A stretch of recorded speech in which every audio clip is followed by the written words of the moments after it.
hawlgalka hawdka sare ee Jubbada Hoose gulufka dagaal ee Gedo ee iskarabsanayaan ciidamada xoogga Soomaaliya qaybtooda Jubbaland iyo ciidamada maamulka Jubbaland oo gacan ka helaya ciidamada AMISOM ee ku sugan Jubbooyinka iyo Gedo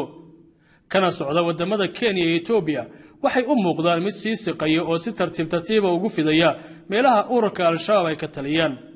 Jubbaland waxay hore u shaacisay dagaal ka dhan ururka Al-Shabaab oo ka bilaabanaya dhulka ay maamulaan waxaana diyaargarowga dagaal u muuqda mid ka go'an madaxda sare ee Jubbaland maamulka degmada Luuq ee gobolka Gedo ayaa shacabka u soo bandhigay rag ka tirsan ururka Al-Shabaab iyo agab ay u badnaayeen waxyaabaha qarxa oo ciidamadu ay soo qabteen hawlgalla ay ka sameeyeen gobolka Gedo dhanka gobolada Shabeellooyinka waxaa ka socda dagaal ciidamada xoogga Soomaaliya oo garab military ka helaya kuwa AMISOM ay isku fidinayaan degmooyin iyo tuulooyin badan oo ururka Al-Shabaab ay haysteen militariga Soomaalidu waxa uu markan ku dhiiran yahay in Al-Shabaab ay si adag u wajahaan taas oo soo dadajisay barbar istaagga dawladda iyo niyad samaanta ay ciidamadu muujinayaan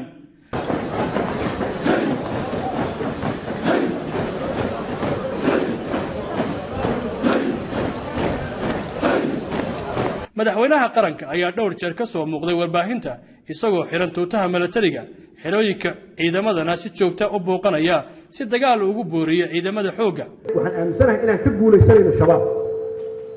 khibradeedu waa leeyihiin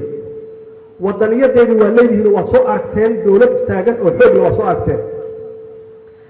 dawlad wanaagsan oo diyaar u ah inay hormood idin noqotana waa haystaan oo annaga koob ka ah inaan la gala dagaal shacab wanaagsan oo baraarugay oo soo jeedana waa haystaan oo daba taagan oo garab siinayna waa haystaan wax noo haray ma jiraan dagaalkii waa socdaa fadhi ma yaallo maskaxdii iyo aqoontii iyo khibradii ummad ay sugaysay iyo shacabka soo sugayn waa idinka ra'iisul wasaaraha xukuumadda ayaa si joogto ah kulamo lagu dhiirigelinaya ciidamada oo qayb galaya caasimadda Soomaaliya ee Muqdisho abaanduulaha ciidamada xoogga Soomaaliya General Abdullaahi Cali Caanood isagoo la hadlayay ciidamada militariga qaybtooda Shabeellada Dhexe waxa uu sheegay in waqtigan la joogo waqtigii militariga Soomaalidu ay ka sifayn lahaayeen ururka Al-Shabaab goobaha ay ka taliyaan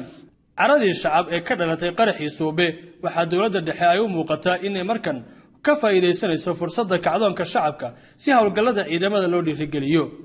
Jamhuuriyadda Djibouti iyo Uganda oo hore ciidamo uga joogeen Soomaaliya waxay sheegeen inay soo kordhiyeen guutooyin kale oo garab siinaya hawlgallada military ee ka socda Soomaaliya laakiin Professor Cabdiwahaab Sheekh Cabdisamad oo arrimaha Soomaaliya ka faalooda ayaa sheegaya in xilligan dagaal lagu dhawaaqo aysan xal lahayn loona baahan yahay in si adag dagaal loola galo ururka Al-Shabaab horeyse madaxdii ka horeysay madaxweyne Farmaajo ay sidaas la mid ah dagaal ugu dhawaaqeen markii ugu horeysay ma ahan oo Farmaajo dagaal aan ku qaadaya xilligii waxaan Prime Minister ahaan jiray oo kumeelgaarku ah uu ku dhawaaqay Sheekh Sharif uu ku dhawaaqay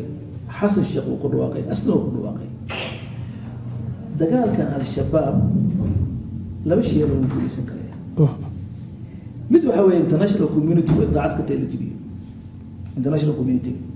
oo basha caalamka oo ay daacad ka tahay jibiyo labo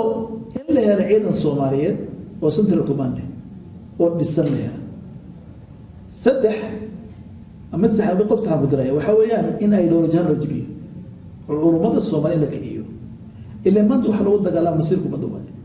wax lagu daban waa ideology weeyaan quraanada diinta kaaga saxsan iyo diinta kaaga saxsan marka how the voice of the culamada voice of the codki culamada doorkaas ma qiimo ku muuqata doorkaas ma qana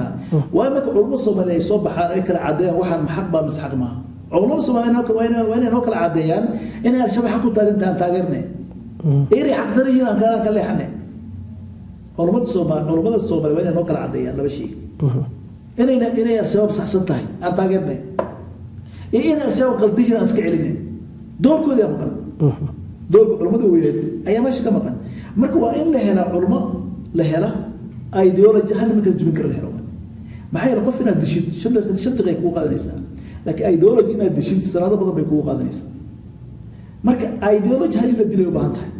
oo dhalinyarada Soomaaliyeed ee ku qulqulaya meesha ideology loo hadlo